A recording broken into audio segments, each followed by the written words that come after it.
우리는 종종 뉴스를 보다 보면 참 안타까운 사연들을 접하게 됩니다. 수십 년간 복역을 하다가 마침내 실제 범인이 잡혀서 복역하던 사람의 무죄가 비로소 밝혀지게 되어 출소하는 것을 보게 됩니다.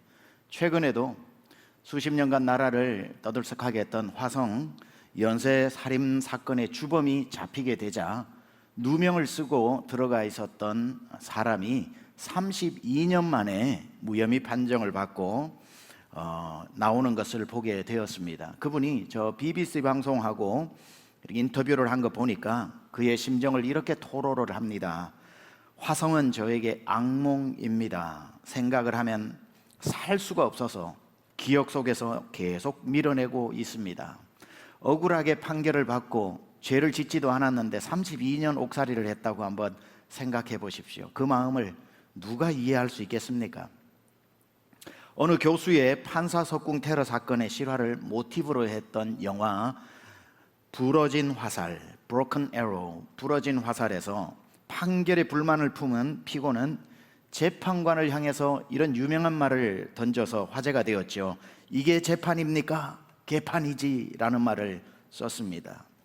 아무리 판사가 공정하게 재판을 해도 받는 사람은 그것을 공정하다고 받아들이기가 힘들어할 때가 많다는 겁니다. 판사가 아무리 자료를 가지고 법문을 가지고 법이 명시한 대로 판결을 신중하게 내려도 승소한 사람은 참 공정하다라고 이야기할 테고 패소한 사람은 이건 말도 안 된다, 부당하다라고 할 것입니다.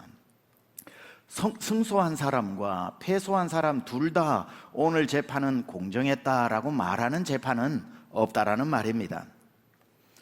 그러나 사실 판사가 아무리 정의롭고 공정한 사람으로서 자기의 한 점 부끄럼 없이 정확하게 판결을 했다고 해도 그건 불가능한 일입니다. 왜냐하면 판사도 한 연약한 한 사람이기 때문에 사람이 하는 일에는 늘 실수가 있기 때문입니다. 이처럼 세상을 살아가는데 아무리 공의롭고 아무리 정의롭게 판단을 한다고 해도 공의를 실천하고 정의롭게 판결하는 것은 생각보다 어려운 일입니다. 그래서 전도서의 저자인 코엘렛, 이 전도자는 이렇게 16절에 밝히고 있습니다. 또 내가 해 아래에서 보건대 재판하는 곳 거기에도 악이 있고 정의를 행하는 곳 거기에도 악이 있도다. 전도자의 말에 의하면 재판 속에도 숨겨진 악이 있고 정의라고 이야기하는 그 속도 잘 들추어 보면 여전히 악이 들어있더라는 겁니다.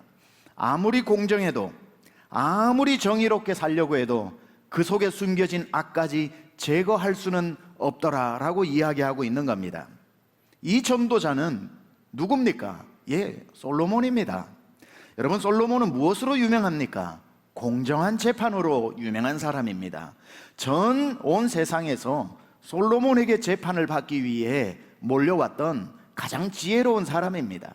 재판하면 공정하기로 타의 추종을 불허했던 솔로몬이 자기의 고백으로 내가 아무리 정의롭게 판결을 내려도 아무리 공의를 생각하며 판결을 내려도 언제나 공의로울 수 없었고 정의로울 수 없었고 그 속에 스며 있는 죄까지도 내가 제거할 수 없었던 인간의 한계를 전도서에서 밝히고 있는 겁니다. 더하여 내가 잘한다고 했지만 자기의 판결 중에도 인생을 돌아보니 굽었던 판결이 있고 부족한 판결이 있고 판결 내리고 지나고 난 뒤에 후회했던 판결도 있고 이게 틀림없이 선한 줄 알고 했는데 악한 일이 되어버린 것도 있고 자기의 판결에 실망도 하고 절망도 하고 분노도 하고 그럴 때가 있었다는 겁니다. 여러분, 세상에서 그래서 가장 위험한 일 중에 하나가 뭔 줄 아십니까? 인간이 인간을 판단하는 겁니다. 부족한 인간이 사람을 판단해서 죄 있다 없다 하는 것만큼 필요하지만 또 위험한 건 없더라 하는 겁니다. 사람이 판단한다. 사람의 일을 사람이 옳다 그러다 판단하고 사람을 재판해서 감옥에 가두는 일, 정말 위험한 일이 아닐까 생각합니다. 그래서 지금도 어쩌면 저 감옥 속에서 아무런 잘못 없이도 느닷없이 수감되어 있는 사람도 많을 겁니다. 하나님께서 혹시 잘못된 판결 속에서 억울하게 들어가 있는 분 중에 한 분이라도 이 설교를 듣고 있는 분이 있다면 하나님께서 친히 그분들의 억울함을 신원하여 주시고 해결해 주시기를 축복합니다. 자, 이렇게 사람이 잘한다고 판단을 내려도 오늘 전도자의 자기가 재판장이었던 솔로몬의 고백에 의하면 정의 속에도 악이 있었고 공의 속에도 악이 있어 판결 속에도 부족한 악이 있더라고 이야기를 하고 있습니다. 하지만 제가 오늘 여러분하고 함께 나누고 싶은 것, 진짜 중요한 재판을 말씀드리겠습니다. 진짜 우리가 유념해야 할 재판, 그것은 하나님 앞에서 받는 재판입니다. 사람 앞에서, 부족한 사람 앞에서, 때로는 실수를 하는 판사 앞에서 받는 재판이 아니라 실수가 없으신 하나님 앞에서 인간이 받는 재판, 그래서 재판보다 무서운 말을 쓰죠. 심판이라고 이야기합니다. 하나님의 판결은 오차가 없고 하나님의 정의 속에는 숨겨진 악이 없고 모든 사람에게 내리는 구형은 정확하며 단 한 사람도 그 판결에 있어서 억울할 수 없는 정확한 판결을 내리시는 분이 하나님이시라는 겁니다. 그 정확하시고 정의로우시며 공의로우신 재판장 되신 하나님께서 우리 인간에게 내린 판결과 내려진 구형이 무엇일까요? 하나님이 우리에게 내린 판결물 속에 나타난 우리의 형량은 사형입니다. 사형. 로마서 3장 23절을 우리 같이 한번 읽어보겠습니다. 시작. 모든 사람이 죄를 범하였음에 하나님의 영광에 이르지 못하더니, 여기에 보니까 재판장 되신 하나님이 구형을 내리시는데 어떤 구형을 내리시냐면 이 세상에 있는 모든 사람이 죄인이다 라고 하는 판결을 내리신 겁니다. 모든 사람은 죄를 범한 죄인이고 그 결과로는 하나님의 영광, 즉 하나님의 나라, 두 자로 천국에 이르지 못한다라고 판결을 내리고 있는 겁니다. 이게 우리에게 내려진 형량입니다. 모든 사람이 죄를 범했다고 말씀하고 모든 사람에게 그러므로 하나님의 영광 천국에 이르지 못하는 사형이 언도되어졌다는 겁니다. 모든 사람에게 임해 있는 죄라고 그래서, 원래부터 있었던 죄라고 그래서, 시작부터 있었던 죄라고 그래서 이것을 원죄라고 그러고, 영어로 the original sin, 대문자 sin을 가지고 원죄라고 이야기합니다. 이 원죄를 모든 사람이 태어날 때부터 가지고 태어나는데, 아담과 하와의 죄가 하나님하고 끊어짐으로 하나님하고 분리된 상태에서 자녀를 낳고 자녀를 낳고 자녀를 낳다 보니 그의 후손인 우리는 태어날 때부터 자동적으로 하나님하고 끊어진 상태에서 죄인으로 태어나게 되고, 그렇게 살다 보면 하나님 없는 곳으로 가게 되는 것, 이게 원죄라는 것이고, 모든 사람이 죄를 범했다라고 했는데 그 형량이 뭐냐 보니까 로마서 6장 23절 상반절에는 그 죄에 대한 결과가 죄의 삭은 사망이 되었다는 겁니다. 그래서 모든 사람에게 죄의 결과로 죽음이라고 하는 사망이 찾아오게 된 거지요. 성경에서 말하는 원죄는 가장 무서운 죄이면서도 동시에 우리가 생각하는 사람을 죽이는 살인이나 다른 사람의 것을 훔치는 도둑질이나 사이코패스들이 하는 끔찍한 행동들을 일컫는 것이 아니라 성경에서 말하는 죄 중에서 가장 원흉이 되고, 죄 중에서 가장 원인이 되고, 죄 중에서 가장 크고, 죄 중에서 가장 오래되고, 죄 중에서 가장 무거운 죄가 뭐냐? 그 죄는 하나님을 떠난 죄, 하나님을 믿지 않는 죄, 하나님이 보내신 또 하나님이신 예수님을 믿지 않는 죄, 하나님께 불순종하여 하나님을 떠나버린 죄, 그리고는 하나님 없이 살아가는 그 죄가 원죄라고 하는 것이고 가장 무서운 죄이고 그 결과가 사망이라는 겁니다. 요한복음 16장 9절에 그래서 예수님이 죄 중에 가장 큰 죄를 이렇게 말씀하고 있지요. 죄에 대하여라 함은 그들이 나를 믿지 아니하며, 성경에서 말하는 죄는 예수님을 믿지 않는 불신의 죄가 가장 큰 죄라는 겁니다. 하나님의 이름이 생명입니다. 하나님의 이름이 생명인데 생명이신 하나님에서 분리되어서 나왔으니 생명 없으니 사망이 되게 된 것이지요. 예수님을 믿지 않는 그 하나님과 우리 사이를 잇는 우리 곁에 오신 길이요 진리요 생명 되신 예수님을 믿지 않으면 계속 사망 상태에 있는 것이고, 이 십자가의 다리를 건너가면 생명이신 하나님께 접붙여져서 사망의 문제를 해결하고 영원한 생명인 천국으로 들어갈 수 있다는 사실입니다. 예수님을 믿지 않고 태어날 때부터 하나님을 떠난 상태에서 태어난 우리 인간을 원죄를 가지고 있는 인간이라고 말하고, 하나님을 떠나서 살아보려고 하니 하나님이 도움도 못 주시고 하나님의 힘을 의지하지도 못하고 하나님의 생명도 없다 보니 하나님 떠난 인생이 나름대로 열심히 살아보려고 하니 연약한 인간이, 하나님의 도움 없는 인간이 어떻게 잘 살 수 있겠습니까? 자연스럽게 죄라도 지어서 살아보려고, 생존하려고 죄를 짓게 되고, 작은 죄는 큰 죄를 만들기도 하고, 큰 죄를 짓는 사람도 있고, 어떤 사람은 작은 죄를 짓는 사람도 있고, 어떤 사람은 마음으로 죄를 짓는 사람도 있지만, 동일한 것은 하나님을 떠난 상태의 모든 인간은 죄를 짓고 살아간다는 겁니다. 그런데 왜 이런 죄를 짓고 살인도 하고, 왜 이렇게 도둑질도 하고, 왜 이렇게 끔찍한 일들도 하고 마음으로 죄까지 짓는가? 바로 죄를 만들어내는 공장인 원죄에서 계속 새로운 죄들을 만들어내기 때문에, 한두 가지 죄 문제를 해결하거나 감옥에 가둔다고 해결되는 것이 아니라 죄를 만들어서 유통하는 공장인 원죄를 해결해야 하는 거지요.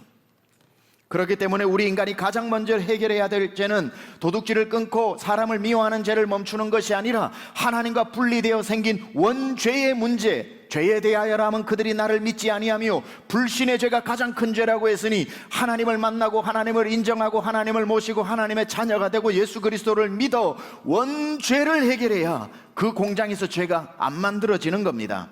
따라서 우리가 가장 먼저 해결해야 될 죄는 다른 것이 아니라 불신의 죄를 회개하고, 하나님 없는 줄 알았습니다, 하나님 없다고 여기며 살았습니다, 하나님을 믿느니 내 주먹을 믿으라고 내가 주인 되어 살았습니다, 하나님 그 모든 불신의 죄를 회개하오니 용서하여 주옵소서. 날 살리기 위해서 하늘에서 기다리지 않고 이 땅까지 오셔서 날 위해 대신해서 십자가에 달리시면서 하늘의 생명을 내 안에 집어넣어 주셔서 사망을 몰아내고 생명을 주신 하나님 감사합니다 하고 믿어 불신의 죄를 해결하고 믿음으로 회복되는 것, 그것이 우리가 해야 할 가장 중요한 일입니다. 우리가 이 세상 태어나서 눈치를 봐야 할 사람은 그 누구도 아니고, 법봉을 들고 탕탕탕 3번 내리치며 구형하는 판사보다 더 우리가 신경을 써야 할 것은 영원한 형벌을 주시기도 하고 영원한 형벌을 거두어 가시기도 하고, 우리에게 영원한 지옥으로 보내시기도 하고 우리를 영원한 자유의 천국으로 이끄시기도 하는 진짜 재판장 되시는 하나님의 판결이 더 무서운 것인 줄 알고 예수님을 믿는 일입니다. 이것이 불신의 죄에서 벗어나는 유일한 길입니다. 예수님이 나로 말미암지 않고는 아버지께로 갈 자가 없다고 했습니다. 착하게 산다고 되는 것도 아니고, 의롭게 산다고 되는 것도 아니고, 모든 율법 전설을 다 깨닫는다고 아는 것도 아니라 예수님을 믿어야 인간과 하나님 사이에 깨어진 관계가 회복되어지는 것, 그분이 하나님께로 가는 길이요, 그분이 가짜가 아니라 진짜인 진리요, 그분을 통해서만 사망이 없어지고 생명인 줄 믿습니다. 하나님이 하실 수 없는 2가지가 있는데, 첫째는 회개하지 않는 죄인을 천국 보내주시는 것을 못하는 일입니다.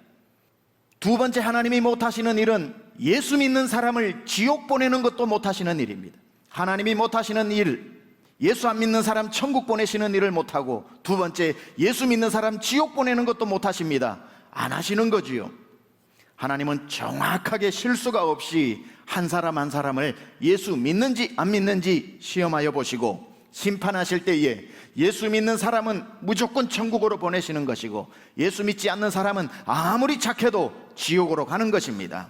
이 판결은 바뀔 법이 없고, 이 규약은 수정될 일도 없고, 하나님의 판결은 공의롭고 정의롭고 의롭고 영원하기 때문에 한 번 내린 구형이 번복될 수가 없다는 겁니다. 솔로몬도 그래서 자기도 재판을 많이 했지만 재판 중에서 가장 무서운 재판은 하나님이 내리시는 재판이었다고 이야기합니다.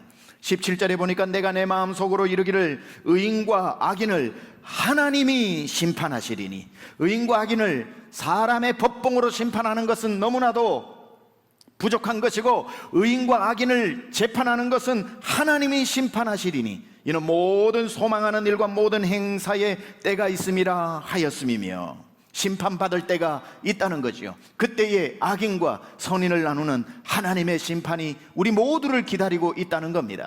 이 세상에 살면서 재판장에 의해서 판결을 받은 사람도 있고, 다행히 재판석에 한 번도 서보지 않아서 인생을 법정하고는 상관없이 살았던 사람이 있을지는 몰라도, 모든 사람이 반드시 서야 할 것은 하나님의 재판장 앞에 서야 한다는 겁니다.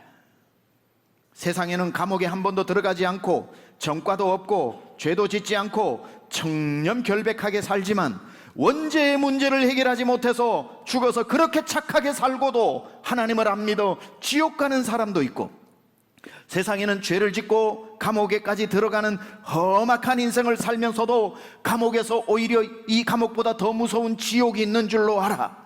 자기가 불신의 죄고 하나님을 믿지 않아서 이렇게 죄를 지었다는 것을 알아. 자기의 죄를 깨닫고 하나님 앞에 감옥 속에서 떼굴떼굴 구르면서, 하나님 내가 잘못했나이다, 하나님 내가 죄를 지었나이다, 자기의 원죄와 원죄 때문에 만들어진 자범죄들을 회개하고 그곳에서 예수님을 믿어서 죄와 사망에서 자유롭게 되어 세상에서는 감옥 속에 있었는지 몰라도 영원한 감옥에서 벗어나 천국 가는 사람도 있더라는 겁니다. 세상에서 둘도 없이 착하게 살다가도 하나님을 믿지 않아 죽은 후에 지옥 가는 사람이 있는가 하면, 세상에서 죄 가운데 흉악한 인생을 살아도 그 삶을 회개하고 난 뒤에 죽어서 천국 가는 사람들도 있더라는 겁니다. 한 번도 감옥에 들어간 적이 없어도 영원한 감옥인 지옥으로 가는 사람이 있는가 하면, 오히려 감옥 안에서 영원한 감옥이 얼마나 무서운지를 깨닫고 지옥의 문제를 그곳에서 해결하는 사람도 있더라는 겁니다. 그래서 로마서 8장 1절 2절은 분명히 이렇게 이야기하고 있습니다. 그러므로 이제 그리스도 예수 안에 있는 자에게는 결코 정죄함이 없나니, 이는 그리스도 예수 안에 있는 생명의 성령의 법이 죄와 사망의 법에서 너를 해방하였음이라. 예수 그리스도 안에서 모든 것이 무혐의로 판결 내려진 것입니다. 사랑하는 여러분, 우리 인생은 판사 앞에서 살아가는 게 아니라 하나님 앞에서 살아가는 것입니다. 판사의 법봉을 무서워하면서 사는 것이 아니라 재판장이신 하나님의 법봉을 두려워하며 그분을 경외하고 그분을 모시고 그분을 믿고 전능하신 하나님의 얼굴 앞에서 우리가 대면하면서 살아가야 하는 것입니다. 판사의 눈에만 벗어난다고 잘 사는 게 아닙니다. 판사는 겨우 여러분의 몸을, 여러분의 육신의 구형을 내려 구속할 수 있을지는 몰라도, 하나님은 우리의 몸과 영혼까지도 영원한 지옥으로도 보낼 수 있고 영원한 천국으로 지옥에서 꺼내 보내실 수도 있고, 우리를 죽이기도 하시고 살리기도 하는 권세가 그 누구도 아닌 하나님의 손에 있음을 믿으시기 바랍니다.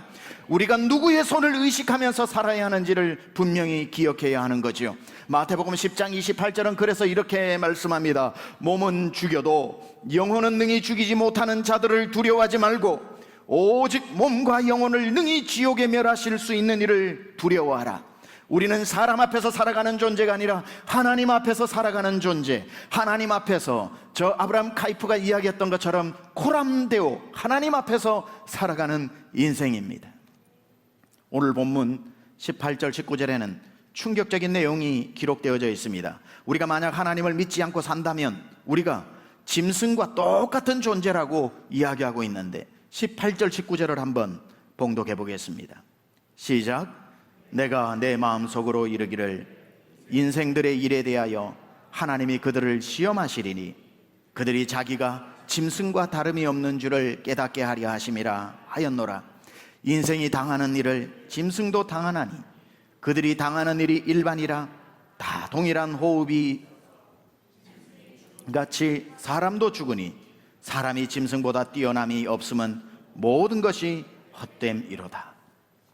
여기 보니 사람하고 짐승하고 똑같은 차이랍니다. 흙으로 만들어지고 죽으면 흙으로 돌아가는 게 하나도 차이가 없더라는 겁니다. 20절에도 다 흙으로 말미암았으므로 다 흙으로 돌아가나니 다 한 곳으로 간다고 이야기합니다. 왜 이 구절에서 하나님의 심판을 이야기하다가 왜 이 구절에서 인간을 하나의 짐승으로 표현하고 있을까요? 왜 이 구절은 우리가 짐승과 다를 바 없는 존재라고 이야기하는 것일까요? 그 이유는 한 가지입니다. 인간이 아무리 짐승보다 낫다고 말하면서 살아도 하나님 없이 사는 인간이라면 그 죽음은 짐승과 똑같은 결론을 맺을 수밖에 없다는 인간이 누구인지를 처참하게 보여주고 있는 겁니다. 다른 차원에 있어서 인간이 혹여 아무리 흙으로 만들어진 짐승과 같은 존재라고 할지라도 그 인생이 전능하신 하나님을 만나게 되면 그때부터는 짐승과는 완전히 다른 인생이라는 것을 말씀해 주고 있는 겁니다. 우리에게 도전하고 있는 거죠. 그러므로 하나님 없이 짐승처럼 살래, 짐승과도 같아도 하나님 만나서 사람처럼 살래. 하나님 없으면 짐승과 똑같은 존재인 것이고, 살다가 하나님을 만나면 짐승과는 완전히 다른 하나님의 자녀가 될 것인데, 너는 그 심판자 앞에서 짐승으로 살래, 하나님의 자녀로 살래 묻고 있는 것입니다. 아무리 고관대작이고 세상에서 성공하고 높은 자리에 올라가 있어도 가만 보니 그 사람에게 하나님이 없다면 그의 인생은 짐승보다 나을 것이 없지만, 아무리 비루한 인생으로 이곳에서 살아간다 할지라도 그 인생을 가만 보니 하나님을 의지하고 산다면 그의 인생은 짐승하고 다른 하나님 나라로 가는 하나님의 자녀라는 것을 늘 기억하라는 것입니다. 얼마나 잘 배웠느냐, 얼마나 높으냐, 얼마나 많이 아느냐를 가지고 사람 앞에 우쭐거리지 말고, 그가 하나님 없다면 짐승과도 같은 삶 방불한 것이지만, 아무리 삶이 어려워도 하나님을 붙잡고 하나님의 자녀로 살아간다면 그 사람은 죽어 천국 가는 것이라는 것을 분명히 알고 하나님의 자녀답게 살아라는 요청이 여기에 들어있는 겁니다. 하나님은 지금도 하늘에서 인간을 굽어보시면서 누가 짐승과 똑같이 사는지, 누가 짐승과 다르게 살려고 몸부림치는지를 살펴보고 시험하고 계신다고 말합니다. 18절에 보니까 내가 내 마음속으로 이르기를 인생들의 일에 대하여 하나님이 그들을 시험하신다고 그랬습니다. 인생들을 테스트해 보신다는 거예요. 너는 짐승과도 같으냐, 너는 나의 자녀와도 같으냐. 그들이 자기가 짐승과 다를 바 없는 줄을 깨닫게 하려 하심이라. 깨달아야 하는 거죠. 여러분도 깨달아야 하는 거죠. 내 삶에 하나님 없다면 나는 짐승과 무엇이 다르겠는가. 하나님 감사합니다, 감사합니다. 짐승과 조금도 다를 바 없는 내 인생이 될 뻔했는데 하나님 만나주셔서 하나님의 자녀 삼아주시니 감사합니다. 여기서 누가 짐승과 다름이 없는지, 누가 짐승과 다른지를 시험하여 보신다고 이야기합니다. 예, 맞아요. 세상에는 짐승과 진배 없이 사는 사람이 있고, 짐승과 다름이 없기에 나는 하나님 없이는 짐승에 불과하구나 생각해서 오히려 하나님을 더 붙잡고 사는 사람이 있더라는 겁니다. 다시 말씀드립니다. 짐승과도 같구나 해서 짐승처럼 사는 사람도 있고, 짐승과도 같기에 하나님 없이는 안 되겠구나 해서 하나님 붙잡는 사람이 있더라는 겁니다. 하나님은 그 마음을 시험하여 보시고, 짐승과 같은 삶을 사는 사람은 짐승의 운명처럼 놔두실 것이고, 짐승과 다른 삶을 사는 사람은 하나님의 손으로 건져주신다는 것입니다. 21절입니다. 인생들의 혼은 위로 올라가고 짐승의 혼은 아래고 땅으로 내려가는 줄을 누가 알겠는가. 짐승은 땅으로 내려가는 것이고 인생은 위로 올라간다고 이야기하는데, 이것은 1차적으로 진짜 사람과 짐승을 이야기하는 겁니다. 짐승은 영적인 존재가 아니기 때문에 죽고 나면 땅으로 들어가 흙으로 사라지고 존재가 소멸하게 됩니다. 그러나 우리 인간은 믿는 사람이든 믿지 않는 사람이든 땅으로가 소멸하는 것이 아니라 하늘로 올라가지요. 인생들의 혼은 위로 올라간다고 이야기합니다. 믿는 사람의 혼도 올라가고 믿지 않는 사람의 혼과 영도 올라가는 것은 마찬가지입니다. 어디로 올라가는 것일까요? 하나님의 심판대 앞으로 올라가게 되어 있다는 겁니다. 히브리서 9장 27절에 이렇게 말씀하고 있습니다. 한 번 죽는 것은 사람에게 정해진 것이요, 그 후에는 심판이 있으리니. 예, 짐승은 땅으로 들어가 이제는 더 이상 짐승이 천국 간다고 세례받고 서양에 보면 그런 게 있는데 다 그 사람 위로하려고 하는 거지 비성경적인 내용입니다. 짐승은 죽어 땅으로 들어가면 흙으로 존재가 소멸되고 말지만, 믿는 자든 믿지 않는 자든 하나님의 형상으로 지어진 인간은 하늘로 올라가 한 번 죽는 것은 사람에게 정해진 것이고 그 이후에 심판대 앞에 하나님의 재판장 앞에 서게 된다는 겁니다. 하나님은 그곳에서 누가 의인인지 악인인지 시험하여 보신다고 이야기하는 거지요. 하나님은 하나님 나라 재판장의 법정에 앉으셔서 한 사람 한 사람을 원 바이 원 재판을 이루십니다. 이 재판은 너무나도 확실하고 너무나도 공의롭고 너무나도 정확하고 너무나도 정의롭기 때문에 항소도 없어요. 2심 3심도 없습니다. 한 번의 판결이 영원한 구형으로 떨어지는, 바뀔 수 없는 재판, 그래서 파이널 저지먼트라고 해서 심판이라고 이야기하는 겁니다. 자, 이제 하늘나라 법정으로 여러분과 함께 올라가 보겠습니다. 재판석에는 하나님께서 판결봉을 들고 앉아 계십니다. 검사 자리에는 우리의 죄를 낱낱이 참소하는, 고소하는 검사의 역할을 하고 있는 마귀가 서 있습니다. 마귀가 두꺼운 책을 가지고 여러분이 태어나서부터 지금까지 지은 죄를 하나도 빠지지 않고 다 기록해 두고 있습니다. 태어나서 죽을 때까지 남에게 한 번도 들키지 않았으나 들켰으면 큰일 날 뻔한 것도 예외 없이 적혀 있는 것이고, 그 책에 가장 먼저는 이는 평생 하나님 없이 살아왔다라고 하는 가장 강력한 죄가 첫 번째 페이지에 쓰여져 있습니다.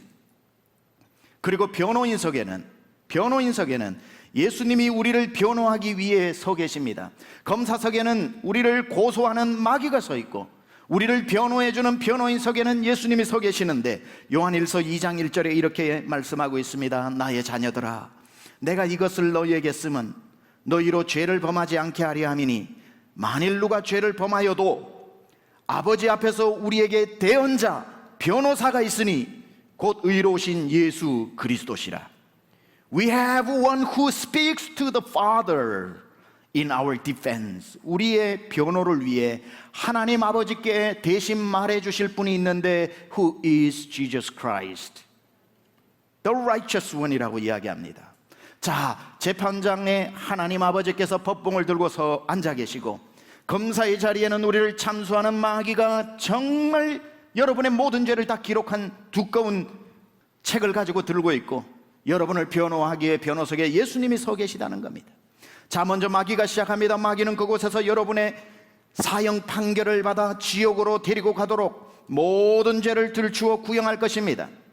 왜냐하면 마귀는 어쨌든 목적이 서 있는 그 사람을 자기가 데리고 지옥으로 가는 것이 목적입니다. 왜냐하면 마귀의 운명은 이미 지옥으로 결정나 있기 때문에 자기 혼자 그 지옥으로 가는 것은 아무런 재미가 없기 때문에 자기가 한 사람이라도 더 데리고 가서 지옥에서 왕노릇해야 되기 때문에 한 사람이라도 더 죄를 뒤집어 씌워서 그 사람에게 지옥의 언도를 내리게 해서 데리고 가려고 하는 겁니다.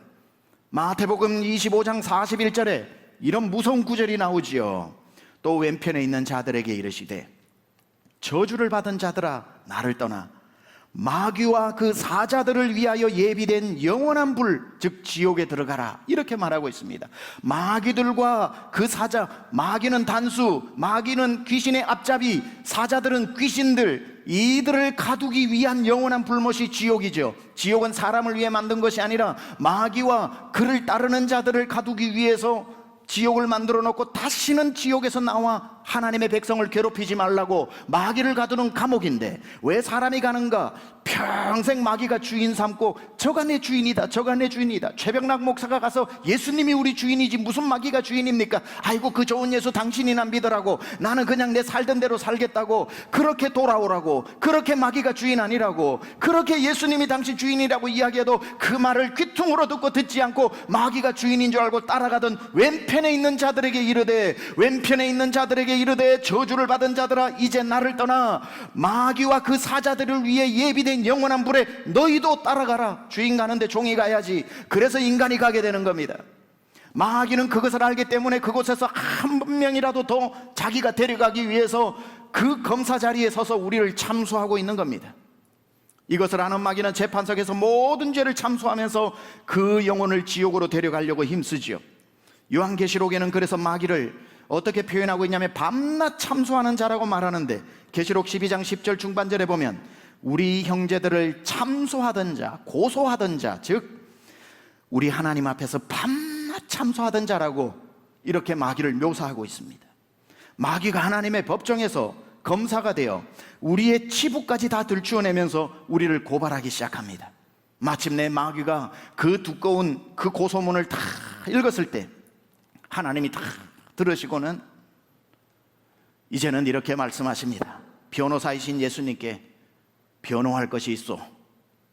그때에 예수님이 일어나 우리를 변호하시면서 존경하는 재판장님, 그리고 나의 영원한 아버지시여, 이 사람에 대한 마귀의 고소가 하나도 틀린 것이 없습니다.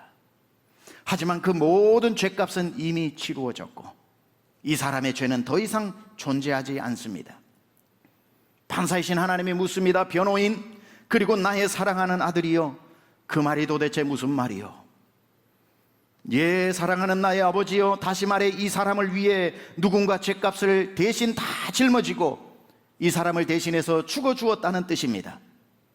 사랑하는 아들이여, 그것이 사실이라는 증거를 이 재판장에 있는 나와 이곳에 나와 있는 주얼리들, 배심원들, 구름같이 허다한 증인들 앞에서 내어놓을 증거물이 있어. 그때 예수님은 자기의 옷을 걷어올려 허리춤에 난 창자국을 보여주시고 두 손을 들어 재판장과 배심원들을 향해서 보여주면서 손에 난 못자국을 보여주시면서 이것이 증거입니다. 고로 이 사람은 내가 자신을 위해 대신 죽어주고 이 사람의 형량을 사망으로 내가 짊어졌기 때문에 이 사람이 사는 동안 그것을 인정했고 그것을 마음으로 믿었고 그것을 입으로 시인했기 때문에 구원받은 자녀가 되었기에 이 사람은 무죄입니다. 팀 켈러는 이렇게 예수님을 묘사했더군요. 예수님은 우리를 심판하기 위해 칼을 가지고 오신 것이 아니라 우리의 심판을 대신 받으시기 위해 못을 가지고 오셨다. 못을 가지고 오셨다. 예수님은 우리를 심판하기 위해 칼을 가지고 오신 것이 아니라 우리의 심판을 대신 지시기 위해 못을 가지고 오셨다.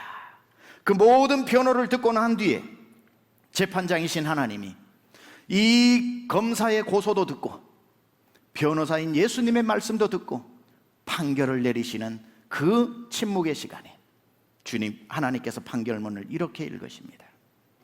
그러므로 이제 그리스도 예수 안에 있는 자에게는 결코 정죄함이 없나니 이는 그리스도 예수 안에 있는 생명의 성령의 법이 죄와 사망의 법에서 너를 해방하였습니다.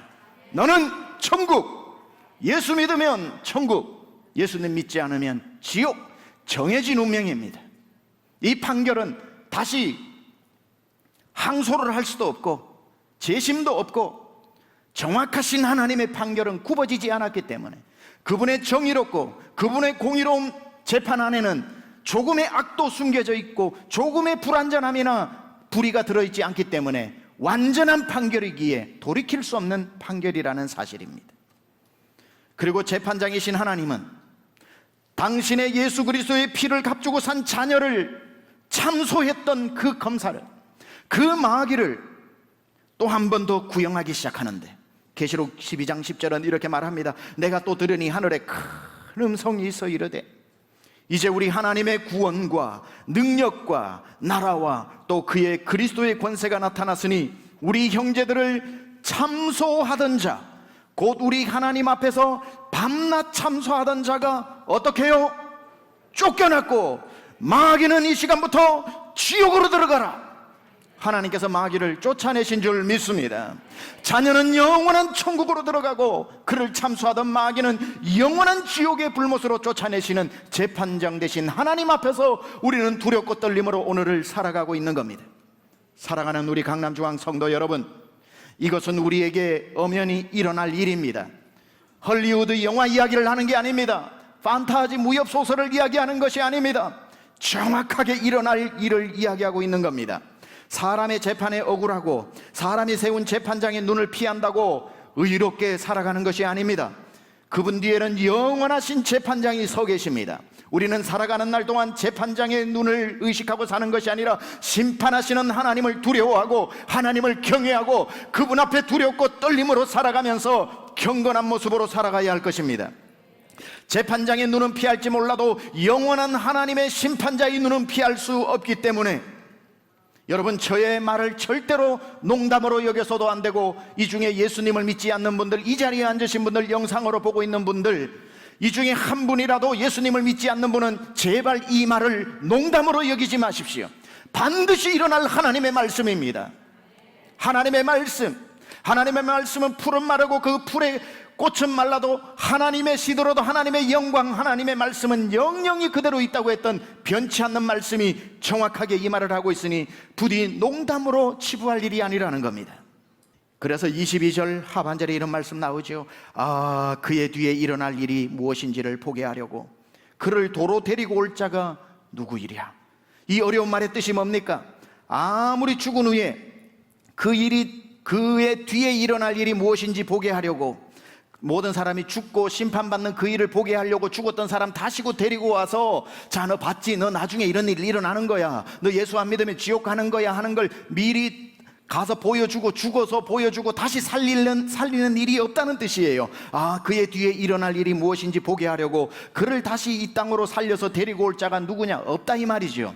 다시 말해서 내가 한번 죽어보고 지옥이 있고 천국이 있는 게 사실이면 예수님 앞에 손이 발이 되도록 빌어서 한 번만 기회 달라고 그러고 와가지고 내가 잘 살아보겠다 하는 말을 하지 말라는 거예요. 인생은 한 번밖에 없다고 그래서 일생이라고 이야기하는 것이고, 그렇기 때문에 저 같은 사람을 보내어서 성경의 말씀을 가지고 천국도 현재형으로 살고 계시고 이 땅도 현재형으로 계신 하나님께서 천국도 보시고 이 땅도 보시고 창세전도 알고 계시는 하나님이 있다고 말씀하시는 그 말씀을 그대로 신뢰하여 내가 죽어보고서야 겨우 후회하면서 아이고 지옥이 있었구나 하지 말라고 말하는 겁니다.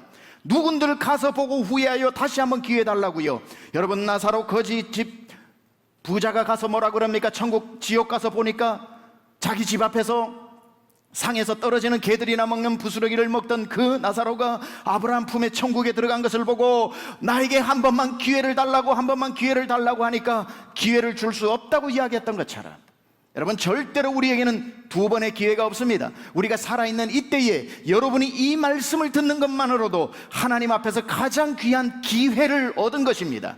절대로 다시 돌아와 후회된다고 그때부터 한 번만 더 기회 주시면 잘 살아야지 있으면 좋겠지만 그런 일 없습니다. 한 번 죽는 것은 사람에게 정해진 것이고 그 이후에는 심판이 있어서 믿는 자는 천국이요 믿지 않는 자는 지옥으로 갈 수밖에 없다는 것을 분명히 기억하시기 바랍니다.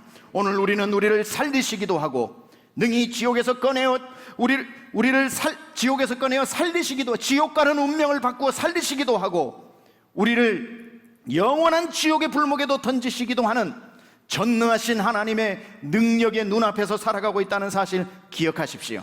그분이 한번 앞으로 내리실 판단은 후회도 없으실 것이고 잘못된 판단도 없으실 것이고 거기에는 불의도 없을 것이기 때문에 그때 한번 내려진 그 심판으로 우리의 영원한 운명이 갈라진다는 것을 알고 기회 있을 때, 오늘 이 세상에서 살아가는 이때에 하나님의 자녀가 되어 날 살리기 위해 오신 예수님을 마음에 모시고 마음으로만 믿는 것이 아니라 입으로 내가 예수를 믿습니다, 날 살리신 구세주요 내 인생의 주인 되십니다라고 예수 그리스도를 고백함으로 말미암아 하나님의 자녀가 되어 우리가 하나님의 거룩하신 재판장 앞에 설 때에 우리의 변호사 되신 예수님이 기쁘게 우리를 변호하셔서 우리를 죄와 사망의 법에서 자유함을 얻고 무죄 선언을 받고 영원한 천국으로 우리 강남중앙 침례교회 모든 성도 다 들어갈 수 있기를 축복하며 단 한 사람도 복음 몰라 지옥 가는 사람 없기를 우리 주 예수 그리스도 이름으로 축원합니다.